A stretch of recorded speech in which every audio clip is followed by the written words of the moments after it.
नमस्कार दोस्तों, सफलता स्वधर्म परिवार में आप सभी लोगों का स्वागत है। आप लोगों ने जिस प्रकार से ऑफलाइन में अपना सहयोग दिया, इस स्तर पे कोचिंग को पहुंचाया, उम्मीद करते हैं कि आगे भी आपका सहयोग बना रहेगा। आइए हम लोग एसएससी जीडी का प्रैक्टिस सेट शुरू किए हैं और आप लोगों की भारी मांग थी कि हम लोग एसएससी जीडी का प्रैक्टिस सेट स्टार्ट करें और इसीलिए हम लोगों ने इसको लेके हम लोग आए और इस प्रकार से पहला सेट हम लोग कर चुके हैं। जो लोग उसको नहीं देखे हैं जाके उसको देख लें और इस बात का मैं उम्मीद दिलाता हूं आपको कि अगर आप सारे प्रैक्टिस सेट करते हैं तो मैथ के वजह से आपका रिजल्ट कभी खराब नहीं होगा। आइए देखते हैं।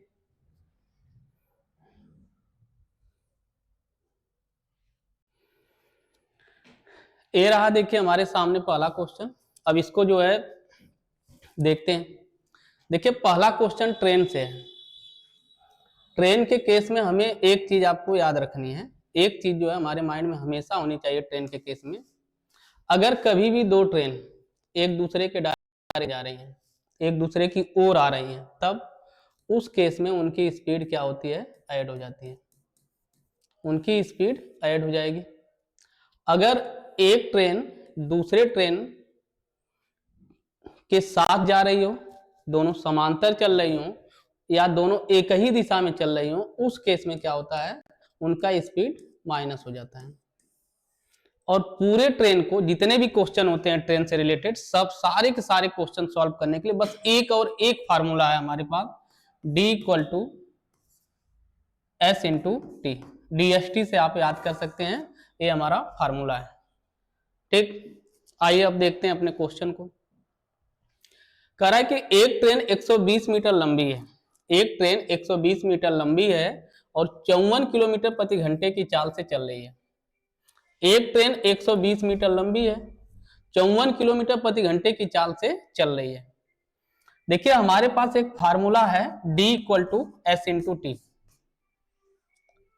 तो ट्रेन की लंबाई 120 मीटर है, ट्रेन की लंबाई 120 मीटर। अगर कभी भी कोई ट्रेन किसी खंभे को पार करे तो याद रखना है कि डिस्टेंस खुद ट्रेन की लंबाई होगी। अगर कभी भी ट्रेन किसी प्लेटफॉर्म को पार करे, उस केस में डिस्टेंस जो है ट्रेन प्लस प्लेटफॉर्म की लंबाई को हम ऐड कर देंगे। अगर किसी खंभे को या किसी व्यक्ति को या किसी दुकान को अगर पार कर रही होती है तो उस केस में ट्रेन की जो लंबाई होती है वही जो है दूरी बन जाती है। अगर ट्रेन किसी प्लेटफॉर्म को पार करे, किसी प्लेटफॉर्म को पार करें, अगर ट्रेन किसी प्लेटफॉर्म को पार करती है तो उस केस में हम क्या करते हैं, डिस्टेंस टी प्लस पी हो जाएगा, ट्रेन प्लस प्लेटफॉर्म। अब देखिए यहां सिंपल सा है कि एक ट्रेन 120 मीटर लंबी है और 54 किलोमीटर प्रति घंटे की चाल से चल रही है, एक खंभे को पार कर रही है। अगर वह खंभे को पार कर रही है यानी डिस्टेंस खुद ट्रेन की लंबाई होगी 120 मीटर और स्पीड क्या होगा, स्पीड है 54 किलोमीटर प्रति घंटा स्पीड है। इसको आप, ये चूंकि मीटर में है तो इसको भी मीटर में बदलिए, मीटर में बदलेंगे। देखिए ट्रेन की लंबाई ही डिस्टेंस बनेगी, ट्रेन की लंबाई 120 है और स्पीड है आपका 54 किलोमीटर प्रति घंटा। अब किलोमीटर प्रति घंटा है तो इसको बदलेंगे तो हम 5/18 से मल्टीप्लाई करेंगे, 18 से कैंसिल करेंगे, 18 तिया 54, देखिए 3 गुने 5 15 होगा, इसको काटेंगे तो क्या आ जाएगा आपका 8। टाइम हो गया आपका 8, आपका ऑप्शन नंबर बी होगा। चलिए आगे चलते हैं। ये रहा दूसरा क्वेश्चन, इसको कोशिश करिए सॉल्व करने का, कर लीजिए, इसको करिए। देखिए रेशियो का क्वेश्चन है, काफी इंपॉर्टेंट क्वेश्चन है। इस टाइप के क्वेश्चन हमेशा बनते रहते हैं। दो संख्याओं का अनुपात 4 और 7 है, यानी हमारे पास दो संख्या है, पहली और दूसरी, इसका अनुपात दिया है 4 और 7। देखिए जब कभी रेशियो का क्वेश्चन आए तो रेशियो को ही हम सब कुछ मान लेंगे, मानेंगे कि वही हमारा क्या है, सत्य है। यानी हमने मान लिया है कि हमारा पहला नंबर ना 4 है और दूसरा नंबर क्या है, 7 है। पहला नंबर 4 और दूसरा 7 है। कह रहा है उनका योग, तो आप इनका योग ले लीजिए, जो भी कहे वो आपको करना है। इनका योग लीजिए, कितना हुआ 11। हमारे हिसाब से उन संख्याओं को जोड़ने पे 11 आ रहा है, जबकि क्वेश्चन के हिसाब से संख्या को जोड़ने पे 242 आ रहा है। तो हमारे 11 का वैल्यू, जिसको हम रेशियो में 11 बोल रहे हैं, उसका वैल्यू क्या है 242 है। ठीक, 242 कैंसिल आउट करते हैं। देखिए 11 दूनी 22, फिर 2 बचेगा, फिर 11 दूनी 22, एक का मान क्या हो गया 22। अब अगर आपसे पहली संख्या पूछे तो 4 में गुना, दूसरी पूछे 7 में गुना, योग पूछे तो 11 में गुना, अंतर पूछे तो इनके अंतर में गुना। अंतर भी आपसे पूछा जा सकता है 3 में गुना, है ना। फिलहाल यहाँ पे पूछा है कि फाइंड द लार्जर नंबर, आपको बड़ी संख्या बतानी है, बड़ी संख्या। देखिए बड़ी संख्या हमारे पास क्या है 7 है, तो हमारे पास बड़ी संख्या 7 है। अगर आपसे छोटी पूछे, छोटी तो छोटी 4 है, और अंतर आपका 3 है।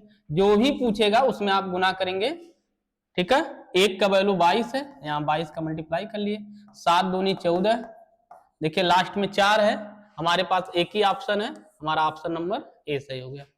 एक व्यक्ति 10 किलोमीटर धारा के विपरीत दिशा में, देखिए जब कभी धारा की बात करें, जब कभी नाव की बात करें, तो आपको याद रखना है नाव के केस में, धारा और नाव के केस में, अगर धारा और नाव दोनों एक ही दिशा में जा रही हो, धारा जिस दिशा में जा रही हो उसी दिशा में नाव जा रही हो, तब देखिए नॉर्मली क्या है, जिस दिशा में धारा जा रही है उसी दिशा में नाव जा रही है, यानी हम दोनों को जोड़ देंगे। ठीक, नॉर्मली क्या होता है कि जैसे धारा बह रही है और नाव चल रही है, तो नाव उस और ज्यादा उसको बहा के लेके जाएगी।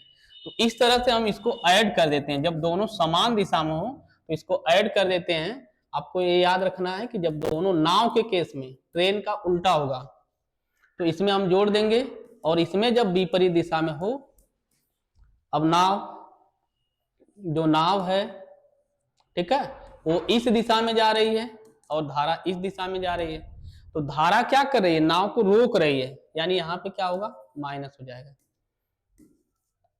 बोट में से वाटर का चाल, धारा का चाल, स्ट्रीम का माइनस कर देंगे।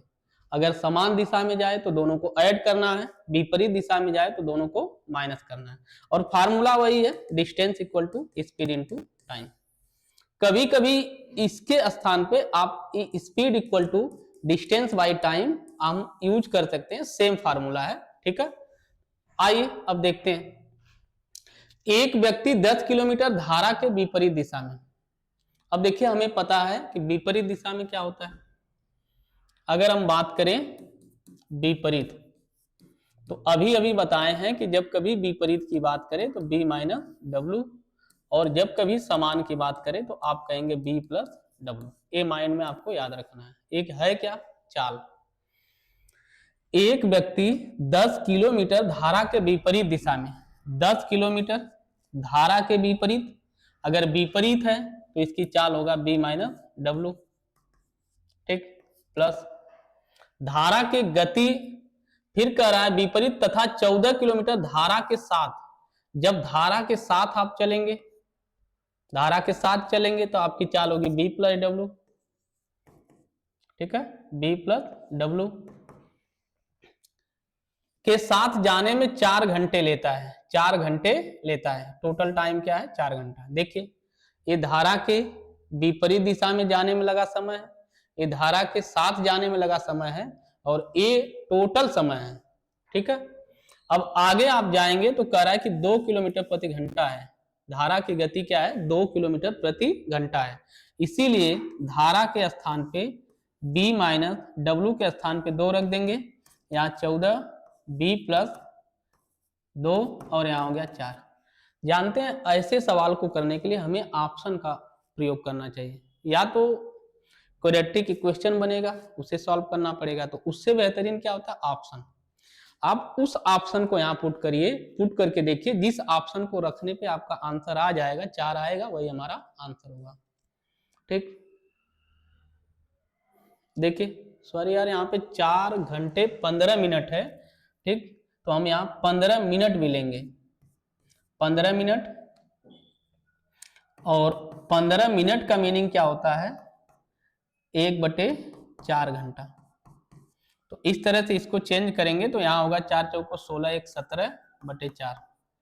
अब ऑप्शन हम रख के चेक करेंगे। ठीक है, अगर हम ऑप्शन नंबर फर्स्ट रखें, तब ऑप्शन फर्स्ट से अगर हम चेक करें, ठीक है, हम ऑप्शन फर्स्ट यूज कर रहे हैं, फर्स्ट का यूज करके हम लोग चेक कर रहे हैं। देखिए 10 हो गया, यहाँ बी की जगह क्या रख रहे हैं आप, 6 रखेंगे, 6 में से 2 घटाएंगे आपका, यहाँ 6 - 2 प्लस 14, यहाँ 6 रख रहे हैं, 6 + 2, इस तरह से 10 हो जाएगा। 6 में से 2 आप घटाएंगे तो होगा 4, और यहाँ पे होगा 14, 6 2 8 हो गया, है ना।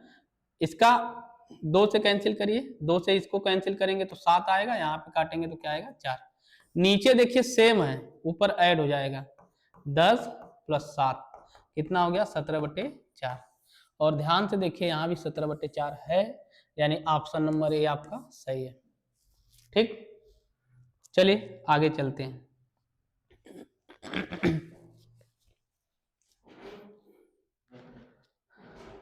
देखिए 20% वार्षिक ब्याज की दर से चक्रवृद्धि ब्याज का सवाल है। ठीक है, चक्रवृद्धि ब्याज का सवाल है, कह रहा है 20% वार्षिक ब्याज की दर से, 20% का 1/5 होगा। देखिए अगर 1 साल की बात करें, चक्रवृद्धि ब्याज के केस में अगर 1 साल की बात करें तो हम 5 लेते हैं, अगर 2 साल की बात करें तो 5 × 5 लेते हैं, और अगर 3 साल की बात करें तो 5 × 5 × 5 लेते हैं। इस तरह से हो जाएगा यह 125। 2 साल के लिए होता तो मूलधन हम 25 मानते, और 1 साल के लिए 5 आप लेते हैं। ठीक, तो हमारा मूलधन क्या है, 125 है। ठीक है, हमारा मूलधन 125 है, हमने 125 अपना मूलधन मान लिया।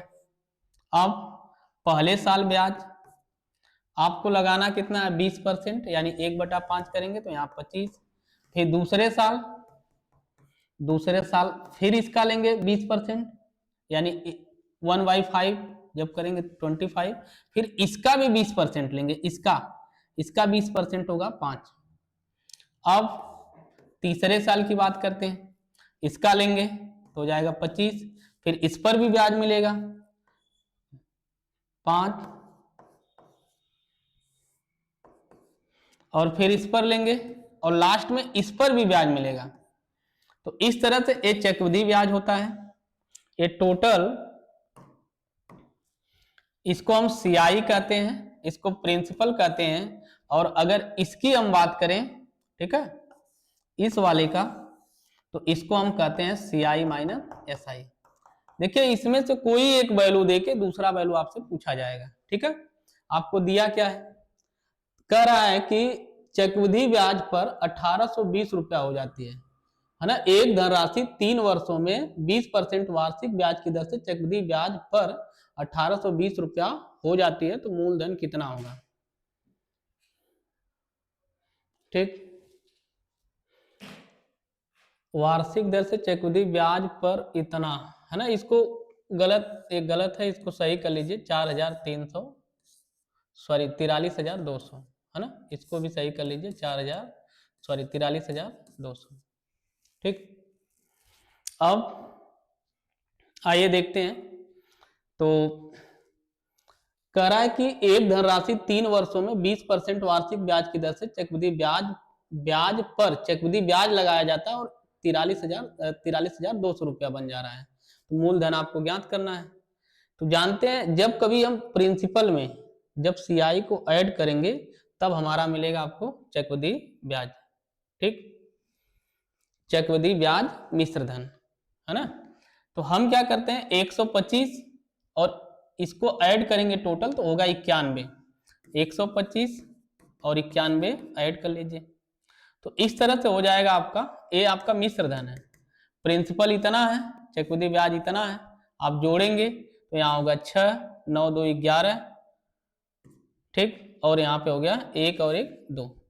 तो हमारे हिसाब से चक्रवृद्धि मिश्र धन कितना है, 216 है, जबकि क्वेश्चन में कह रहा है कि 43,200 है। ठीक है, इसको हम कैंसिल आउट करते हैं, कैंसिल आउट करेंगे तो इस तरह से क्या होगा, काटेंगे तो यहाँ आएगा 2, 200 हो गया, 1 का मान 200।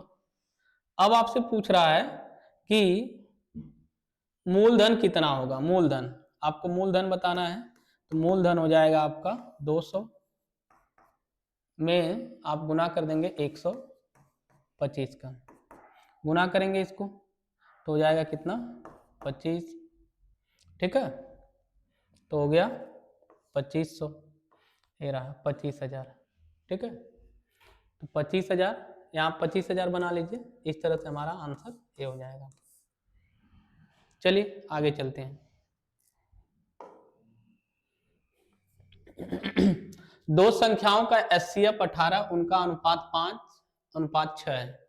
ठीक है, दो संख्याएं, देखिए जब कभी एचसीएफ एलसीएम की सवाल आए, कभी भी दो संख्या का अनुपात अगर आपको दिया हो, कभी भी अगर संख्या का अनुपात दिया हो ए अनुपात बी, ठीक है, और इसका एचसीएफ दिया हो, एचसीएफ मस अगर आपको एच दिया हो, तो पहली संख्या क्या होगी, पहली संख्या होगी ए एच, दूसरी संख्या क्या होगी, दूसरी संख्या होगी बी एच, और एलसीएम क्या होगी, एलसीएम होगा आपका ए बी एच।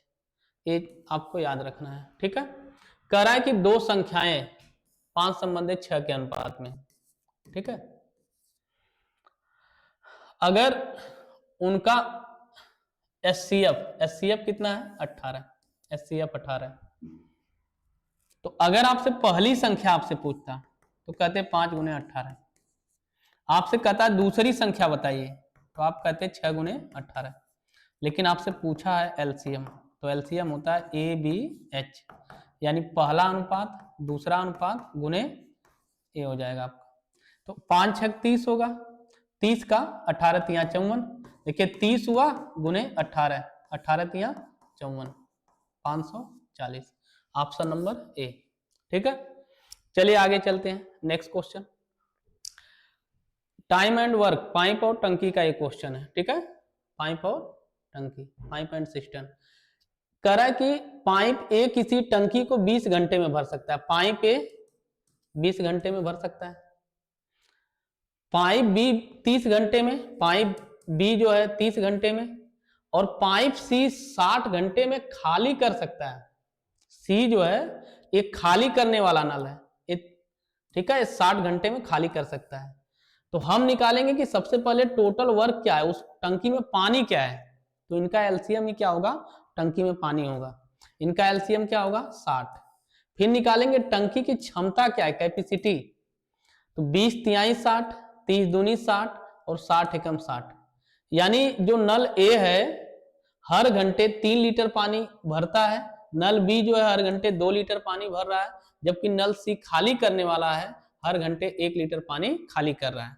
आपसे कह रहा है कि तीनों मिलकर टंकी को कितने घंटे में भरेंगे, अगर टंकी को भरना है तो 60 लीटर पानी चाहिए, जबकि तीनों मिलेंगे तो क्षमता कितनी होगी, 3 लीटर भरेगा, 2 लीटर भरेगा, 1 लीटर एक खाली करेगा, तो कुल मिला के कितना हो गया 4 लीटर, यानी 4 से आप भाग देंगे, इस तरह से क्या हो गया आपका 15, आपका ऑप्शन नंबर ए हो गया। आइए नेक्स्ट क्वेश्चन को देखते हैं, देखिए 5,000 रुपए को 8% वार्षिक ब्याज की दर से 2 वर्ष के लिए साधारण ब्याज पर, देखिए 8% के हिसाब से 2 वर्ष के लिए साधारण ब्याज दिया है, और उसी 5,000 रुपए को 10% के हिसाब से 2 वर्ष के लिए चक्रवृद्धि ब्याज पर लगाया गया, दोनों ब्याज का अंतर आपको बताना है। देखिए 5,000 वही है, ठीक, उसको पहले साधारण ब्याज पे दिया जा रहा है, साधारण ब्याज, तो 8% की दर से 2 वर्ष में, यानी कै % ब्याज मिलेगा 16%, और उसी 5,000 को अब चक्रवृद्धि ब्याज पर दिया जा रहा है 10% के हिसाब से, 2 वर्ष के लिए, 2 वर्ष के लिए। तो देखिए 2 वर्ष का आप चार्ट याद कर लीजिए, कुछ इंपॉर्टेंट चार्ट होते हैं जो आपको 2 वर्ष का पता होना चाहिए, है ना। नॉर्मली अगर आप चार्ट बनाना चाहते हैं तो रामबाण formula x plus y x y by 100 का यूज कर सकते हैं। ये 2 वर्ष के लिए क्या होता है, रेट का फार्मूला होता है, ठीक है ना। तो हमें अगर 10% का देखना है तो 10% का क्या हो जाएगा, 10 प्लस 10, यहाँ हो जाएगा 10 गुने 10 बटे 100, ये कट जाएगा यहाँ से, इस तरह से क्या होगा 21%, ठीक है। तो इस तरह से क्या होगा, अगर 1% की हम बात करें, 1% का, तो 1% का 1 और 1 2, है ना, 0.01%। 2% की अगर बात करें तो 2 2 4, 0.04%। 3% का 3 3 6, यहाँ 9 हो जाएगा। और ऐसे 4% की बात करें तो 4 4 8, यहाँ 16 हो जाएगा। और 5% का, 5% का हो जाएगा 10.25%। और 10% का अभी आपको बताए हैं 21 दशमलव समथिंग होगा, 21.00, ठीक है। तो इस तरह से आप 21 याद कर सकते हैं, 21%, ठीक है। अब देखिए ये चार्ट आपको पता होना चाहिए, चार्ट जो है आपको पता होना चाहिए। नॉर्मली क्या होता है 2 वर्ष के केस में ये यूज कर लिया जाता है, ठीक है। तो जैसे आप देखिए कि 10% है और 2 वर्ष की बात कर रहा है, इसका मतलब क्या हो गया 21%।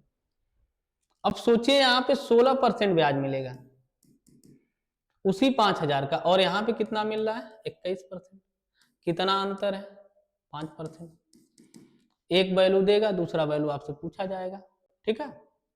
तो टोटल मूलधन आपको दिया है ना। तो हमारे हिसाब से मूलधन है 100, 100 का वैल्यू हो गया 5,000, है ना। तो यहाँ से कट जाएगा।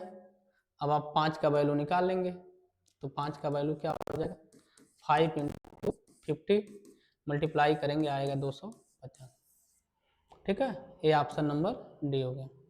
चलिए ठीक है, फिर आगे देखते हैं। एक दुकानदार कह रहा है कि एक दुकानदार 25% लाभ पर वस्तु बेचता है, यदि क्रय मूल्य 960 रुपया हो तो विक्रय मूल्य बताइए। देखिए 25% लाभ बोल रहा है, लाभ, तो 25% का क्या होगा 1/4, है ना। 25% का 1/4 होगा। अब अगर लाभ दिया होगा तो ऊपर वाला लाभ हो जाएगा और नीचे वाला हमेशा क्रय मूल्य होता, हमेशा क्रय मूल्य होगा। ये यानी कोई वस्तु 4 रुपए की है, उस पर लाभ मिल रहा है कितने का, यानी आप उसको कितने में बेचेंगे 5 रुपए में।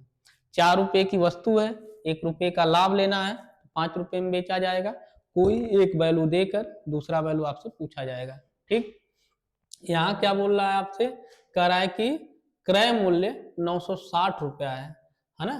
क्रय मूल्य क्या है 960 रुपया है, ठीक। कॉस्ट प्राइस आपको दिया है 960 रुपया, तो हमारे हिसाब से क्रय मूल्य 4 रुपया है, क्वेश्चन के हिसाब से 960 है। कैंसिल करते हैं, 4 एकम 4, 4 दूनी 8, 4 चौको 16, 240। अब जिसका भी वैल्यू पूछे आप उसमें मल्टीप्लाई कर दीजिए। आपसे पूछ रहा है सेलिंग प्राइस, विक्रय मूल्य, और सेलिंग प्राइस क्या है 5 गुने 224, है ना। इसको मल्टीप्लाई करते हैं, 5 चौको 20, 5 दूनी 10 और 2 12, 1200। ऑप्शन नंबर सी सही है। आप देखिए 3 संख्याओं का अनुपात 5 7 9, 3 संख्याएं हैं उनका अनुपात 5 7 और 9, है ना। तो 3 संख्या है, ठीक है, 5 7 और 9। हम मान लेंगे कि पहली संख्या 5 है, दूसरी 7 है और तीसरी क्या है 9। कह रहा है कि यदि इनका 3 संख्याओं का अनुपात इतना है, इनका योग दिया है ना, इनका योग दिया है, योग। अगर इनका योग दिया है तो आप यहां जोड़कर देखिए कि कितना हो रहा है, यहां जोड़ने पे कितना हो रहा है ना। तो 9 7 16, 16 में 5 जोड़ेंगे कितना होगा 21। हमारे हिसाब से जोड़ने पे 21 हो रहा है और क्वेश्चन के हिसाब से हो रहा है 105। देखिए 1 का अगर हम 5 टाइम मल्टीप्लाई करें तब 1 का अगर 5 बार मल्टीप्लाई करें तो लास्ट में 5 आ जा रहा है, यानी 1 कट जाएगा 5 बार में, बस 1 का वैल्यू क्या हो गया 5। अब हमसे पहली संख्या पूछे तो इसमें मल्टीप्लाई, दूसरी पूछे तो इसमें, तीसरी पूछे तो इसमें। आपसे पूछा क्या जा रहा है, आपसे पूछ रहा है कि स्मॉलेस्ट नंबर बताइए, सबसे छोटी संख्या आपको बतानी है, और सबसे छोटी संख्या 5 है और सबसे बड़ी संख्या 9 है। आपसे सबसे छोटी पूछ रहा है तो जाएगा 5 गुने 5 यानी 25। हमारा ऑप्शन नंबर ए सही होगा। एक ट्रेन 120 मीटर लंबी है, 72 किलोमीटर प्रति घंटे की गति से चल रही है, वह एक व्यक्ति को पार करने में कितना समय लेगी। देखिए फिर से वही सवाल है, डी एस टी उसी टाइप का है ना। तो D equal to S into time, S into time, speed into time. एक ट्रेन 180 मीटर लंबी है, ट्रेन की लंबाई 180 मीटर है, 72 के स्पीड से चल रही है, चूंकि किलोमीटर पर आवर में है तो 5/18 से आप गुना करेंगे, 18 चौक 72 हो जाएगा, है ना। 5 चौक 20, एक कट जाएगा इससे, यहाँ आ जाएगा 9 सेकेंड। आपका आंसर क्या होगा 9 सेकेंड। ठीक।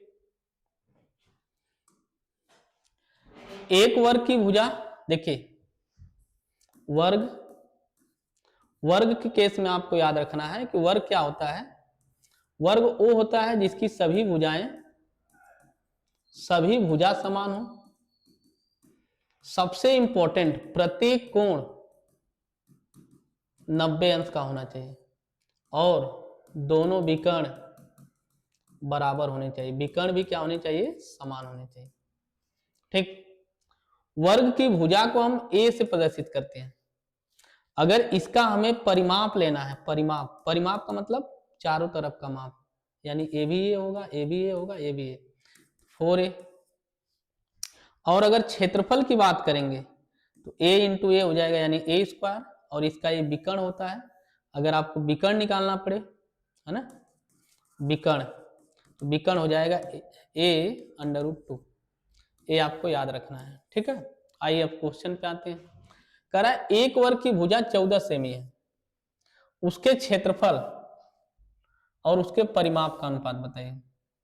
देखिए उसके क्षेत्रफल, क्षेत्रफल में क्या होता है, ए स्क्वायर होता है, और परिमाप में क्या होता है, 4a होता है। ठीक है, अब a का वैल्यू क्या है 14,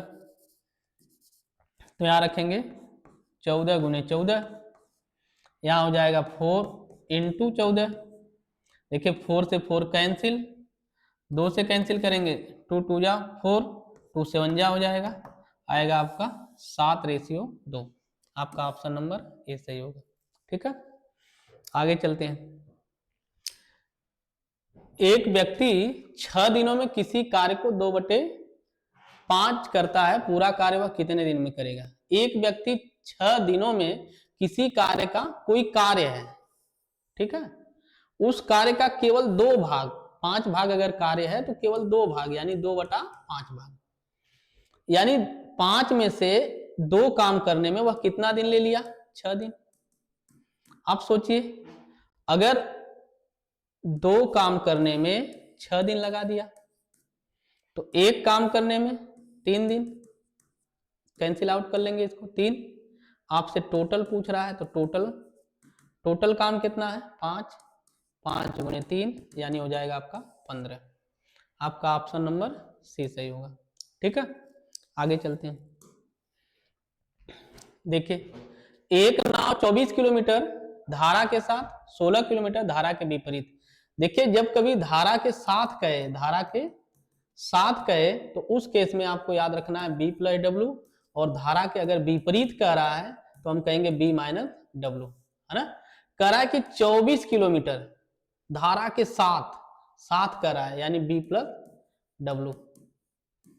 16 किलोमीटर धारा के विपरीत, 16 किलोमीटर धारा के विपरीत है, चलने में 4 घंटे का समय ले रहा है बस। और लास्ट में कह रहा है कि धारा की गति 2 किलोमीटर प्रति घंटा है। धारा की गति आपको दिया है 2 किलोमीटर प्रति घंटा। यहाँ 24 हो गया, b प्लस 2, और यहाँ हो जाएगा 16 b माइनस 2 इक्वल टू 4। आपको हम बताएं ऐसे क्वेश्चन को आप ऑप्शन से करिए, है ना। तो इस क्वेश्चन को ऑप्शन से करके आप कमेंट बॉक्स में अपना आंसर दीजिए हमें, ठीक। चलिए नेक्स्ट क्वेश्चन देखते हैं। किसी संख्या का 30% 180 है। कोई संख्या है, हमें संख्या नहीं पता है, एक्स मान लेते हैं। इसका 30%, 30% मतलब 30/100। आपको हम बताए हैं कि परसेंट का मतलब होता है 1/100। अगर कभी भी फ्रैक्शन में वैल्यू दिया है, फ्रैक्शन में, तो 100 से मल्टीप्लाई करिए, वो बन जाएगा परसेंटेज। रेशियो में दिया है, 100 से मल्टीप्लाई करिए, बन जाएगा परसेंटेज।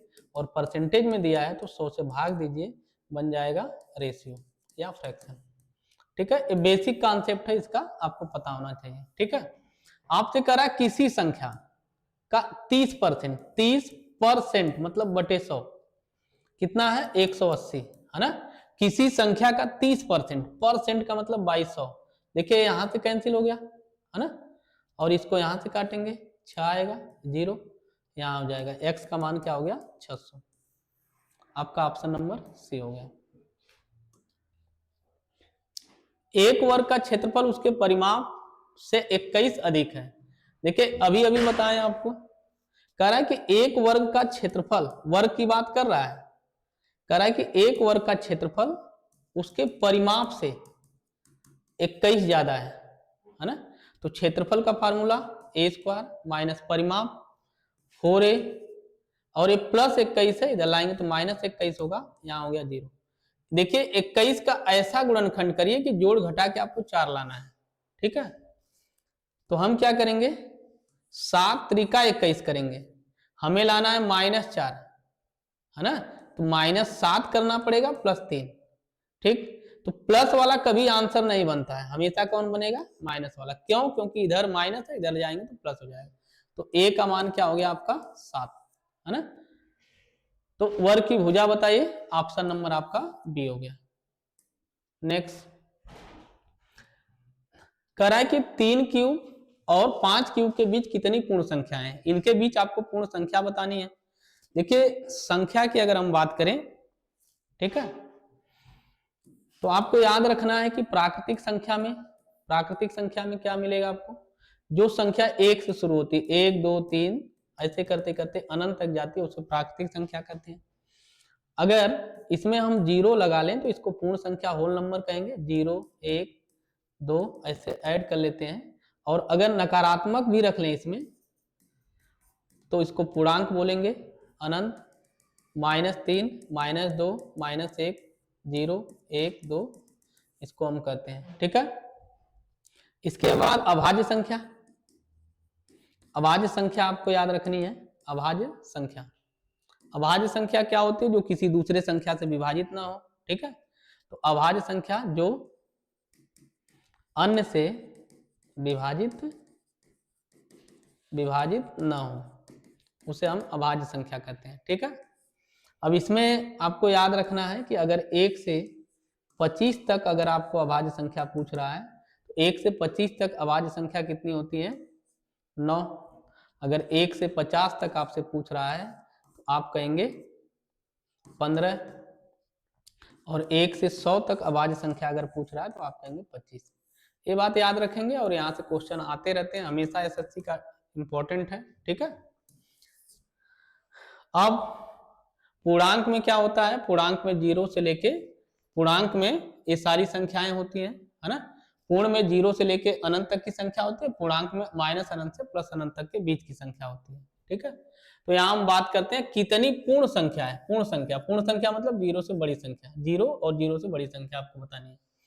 देखिए 3 क्यूब और 5 क्यूब के बीच आपको पूर्णांक संख्या बतानी है। 3 क्यूब और 5 क्यूब, देखिए 3 क्यूब करेंगे तो कितना होगा 27, ठीक है। और 5 क्यूब करेंगे तो कितना होगा 125। देखिए इसके बीच हमें लेना है, इसके बीच कितनी संख्या है, इसके बीच, है ना। अगर कहे इसके बीच बताइए, बीच, तो इन दोनों संख्या को हम काउंट नहीं करेंगे।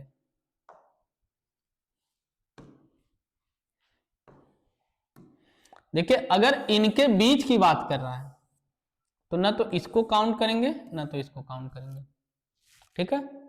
तब क्या होगा, तब हो जाएगा आपका 125 माइनस 27, इस तरह से आ जाएगा 98, है ना। 15 में से 7 घटाएंगे 8 आएगा, फिर 11 में से 2 घटाएंगे 9, ठीक। लेकिन अगर कह देता कि अगर आपसे इसी सवाल में आपसे ये कह देता 3 क्यूब और 5 क्यूब तक कहता, तक से अगर तक कह देता, तब इनको भी आप काउंट करते 27 और 125 को भी काउंट करते, तो टोटल संख्या 98 है, 2 और ऐड कर लेते तब आपका 101 होता। फिलहाल हमारे क्वेश्चन का आंसर क्या है, 98। देखिए एक धनराशि 2 वर्ष के लिए 10% वार्षिक ब्याज की दर से 2 चक्रवृद्धि ब्याज पर अलग अलग लगाई जाती है, दोनों रकमों में अंतर ज्ञात कीजिए, है ना। एक धनराशि 2 वर्ष के लिए 10% वार्षिक ब्याज की दर से साधारण ब्याज और चक्रवृद्धि ब्याज पर अलग अलग लगाई जाती है ना। देखिए साधारण ब्याज और चक्रवृद्धि ब्याज पर लगाई जा रही है, ठीक है। तो 10% का क्या होगा, 10% का आपको पता है 1/10, क्योंकि 2 साल की बात कर रहा है तो 10 गुने 10 यानी 100 हमारा बनेगा प्रिंसिपल, ठीक है। 100 हमारा क्या हो गया, मूलधन। अब अगर पहले साल की बात करें तो इसका 10% 10 होगा। 10% लेने के लिए 1 डिजिट पे डेसिमल ले लीजिए। फिर दूसरे साल पहले इस पर ब्याज लगेगा, फिर इस पर भी ब्याज लगेगा, है ना। देखिए आपका जो ए है ये साधारण ब्याज है, ये क्या है, साधारण ब्याज है। और जो आपका ये पूरा है इसको हम कहते हैं चक्रवृद्धि ब्याज, CI। अगर हम केवल इसकी बात करें तो ये क्या है, CI माइनस SI, चक्रवृद्धि ब्याज माइनस साधारण ब्याज। यहां कह रहा है कि साधारण ब्याज और चक्रवृद्धि ब्याज पर अलग अलग लगाई जाती है, उन रकमों का अंतर दिया है, यानी CI माइनस SI का अंतर दिया है। तो CI माइनस SI 1 मिला आपको और इसका वैल्यू दिया है 1। आपसे प्रिंसिपल अगर पूछे तो 100 में प्रिंसिपल हमारा 100 है, 21 का गुना करेंगे, आ गया, मिल गया आपको 2100, ठीक। अगर आपसे CI पूछता, CI तो CI हो जाता आपका 21 गुने, देखिए यहाँ पे 21 हो जाता और 1 का मान मिला है आपको 21, तो इस तरह से गुना कर लेते हैं, आपका हो जाता 441, ठीक है। तो हमारा आपसे पूछा क्या है, मूलधन, मूलधन क्या है आपका 2100 और ऑप्शन नंबर आपका डी सही है। चलिए आगे, एक गेंद 16 मीटर की ऊंचाई से गिराई जाती है। देखिए कोई गेंद है वो 16 मीटर की ऊंचाई से गिराई जा रही है, एक गेंद है वो 16 मीटर की ऊंचाई से गिराई जा रही है, यहां से जो है गेंद गिराई जा रही है, ये ऊंचाई आपको दिया है 16 मीटर, ठीक। प्रत्येक बार वह पिछली ऊंचाई का आधा उछलती है, हर बार जो है पिछले बार की तुलना में आधा उछलेगी, ठीक है। तो इस तरह से जब आप गिराएंगे तो वह आधा उछलेगी, आधा, है ना, तो आधा उछलेगी, ठीक है। देखिए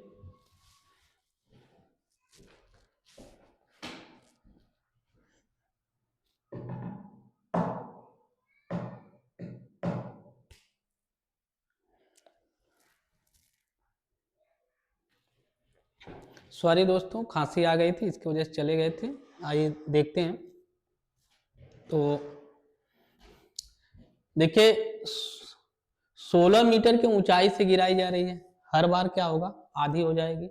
तो आधी होगी तो देखिए यहां से जाएगा 8 मीटर, फिर यहां से फिर नीचे आएगा 8 मीटर, फिर अगली बार क्या होगा, फिर 4 मीटर हो जाएगा, फिर गेंद नीचे आएगी 4 मीटर, फिर 2 मीटर, फिर नीचे, ऐसे अनंत बार होगा, ठीक। हर बार क्या होगा, आधा होगा। तो जानते हैं जब कभी मतलब इस टाइप का सवाल हो तो वो जो सवाल होता है वो आपका गुणोत्तर श्रेणी का है, जीपी का है, ज्योमेट्रिक प्रोग्रेशन का है। ठीक, तो ऐसे केस में इसको आप छोड़ देंगे, है ना, केवल हम इनसे लेके सॉल्व करेंगे। तो पहली बार कितना था 8, फिर कितना हो रहा है 4, फिर 2, आधा हर बार होता चला जा रहा है, एक गुणोत्तर श्रेणी है। अब इसका हम योग निकालेंगे, योग। तो ऐसे श्रेणी को जोड़ने का तरीका होता है, हमारे पास एक फार्मूला है, जब कभी ए आर स्क्वायर ऐसे इनफाइनाइट तक है, तो इसको ऐड करने का तरीका होता है सम ऑफ ऑल सीरीज, है ना, सारे के सारे सीरीज का अगर सम निकालना है तो होता है A1 माइनस आर, ये फार्मूला होता है। ठीक है, आर क्या है, इन दोनों का रेशियो है। तो सबसे पहले हम आर का वैल्यू निकालेंगे, इन दोनों का रेशियो। ठीक है, तो दूसरे का पहले के साथ रेशियो लेंगे, तो आ गया, मिल गया आपको 1/2, और ए आपका होगा, ए आपका ए है, तो इस तरह से इनका सम लेंगे तो हो जाएगा A1 माइनस आर। तो ए का मान क्या है 8, 1 माइनस आर, आर का वैल्यू क्या है 1/2। देखिए 2 ऊपर आ जाएगा, 8 गुने 2। ठीक है, और यहां पे क्या होगा, 2 1 जा 2 होगा, 2 एकम 2 में से 1 घटा देंगे। ठीक है, और ये 2 ऊपर चला गया, तो कितना आ गया 16। देखिए 16 जानते हैं क्या है, एक बार का है, एक बार का है। ठीक है, ऐसे दूसरी बार भी तो हो रहा है 8, है ना, तो इस तरह से टोटल कितना हो जाएगा, टोटल हो जाएगा डबल। तो टोटल अगर आप लेंगे कि डिस्टेंस कितना ट्रेवल कर रहा है, तो 16 गुने 2 यानी 32, और इसके साथ हम जो 16 छोड़े हैं इसको लेंगे प्लस 16, तो इस तरह से हो जाएगा आपका 48। Question number, option number A होगा। इस क्वेश्चन का आंसर क्या होगा, ऑप्शन नंबर ए। ठीक, देखिए एक बार फिर से देखते हैं इसको, है ना, कोशिश करिए। देखिए जब कभी इस टाइप का सवाल मिले, ठीक है, तो हम 16 लिख देंगे प्लस, हर बार आधा होना है, यानी आधा 8, फिर 4, फिर 2, ऐसे बढ़ेगा। तो आधा होना है मतलब रेशियो होगा 4/8, कितना हो गया 1/2। बस 2 गुना कर देते हैं, क्योंकि 2 बार, एक बार जाएगा एक बार आएगा, इसके वजह से 2 गुना हम कर रहे हैं। ए का मान क्या है 8, 1 माइनस 1/2 होगा। ठीक है, 16 प्लस 2 इंटू, ए वाला 2 ऊपर जाएगा, तो 2 अट्ठे 16, 2 में से 1 घटा लेंगे आप, 1 आ जाएगा, 16 दूनी 32, और 16 लेंगे तो कितना होगा 48। इतना ये आपका ऑप्शन नंबर ए हो गया। आगे बढ़ते हैं, लास्ट क्वेश्चन हम लोग के सामने, दो संख्याओं का अंतर 12 है। देखिए जब कभी इस टाइप का सवाल हो, a प्लस बी बराबर अगर m हो और a माइनस बी बराबर n हो, ठीक है, अगर कभी भी आपको पहली संख्या निकालनी है, पहली, तो इनको जोड़कर 2 से भाग दे देते हैं। जब कभी दूसरी संख्या निकालनी हो, यानी b छोटी संख्या, तो इनको घटाकर 2 से भाग देते हैं, इनका अंतर लिखेंगे और 2 से भाग देंगे। ठीक है, तो देखिए यहां अंतर दिया है, यानी a माइनस बी दिया है, a माइनस बी क्या है 12 है, और इनका योग दिया है, यानी a प्लस बी क्या है 60 है। आपसे अगर पहले का वैल्यू पूछे तो इनको जोड़कर आधा करिए, 60 और 12 जोड़ेंगे 72, आधा करिए कितना आएगा 36। अगर दूसरा वैल्यू आपसे पूछ रहा है तो घटा दीजिए, 60 में से 12 घटा दीजिए 48, आधा करिए कितना आ रहा है 24। अब आपसे कह रहा है कि उनका गुणनफल बताइए, संख्याओं का गुणनफल बताना है, यानी 36 गुने 24 आप गुना करिए। देखिए ऑप्शन से अगर चलना है तो आप क्या करेंगे, 4 छंग 24, लास्ट में जो 4 है वो ऑप्शन आप कर लेंगे, है ना, फिलहाल गुना कर लीजिए, है ना। तो 4 छंग 24, 4 हो गया, ए हो गया 2, 4 तिहाई 12 और 2 144, 2 छक्का 12, 2 तिहाई 6 और 1 7 हो गया आपका, 4 6 8। ठीक, इतना मल्टीप्लाई करने की जरूरत नहीं है, अगर ऑप्शन भी देखते रहिए, अगर आपको लगे कि ऑप्शन में कहीं मैच कर रहा है यूनिट डिजिट से, तुरंत उसको आप करिए। देखिए सीधा सा था, 4 छंग 24, लास्ट में 4 मिल रहा है, केवल एक ऑप्शन हमारे पास है 864 में 4, इसकी वजह से हमारा ऑप्शन क्या हो गया, सी हो गया। ठीक, ठीक है दोस्तों, देखिए हम आप लोगों की सहयोग की पूरा जरूरत है, और हमारे वीडियो को अगर आपको अच्छा लगा हो तो आप इसे शेयर करिए, कमेंट करिए। जय हिंद, जय भारत। Thank you.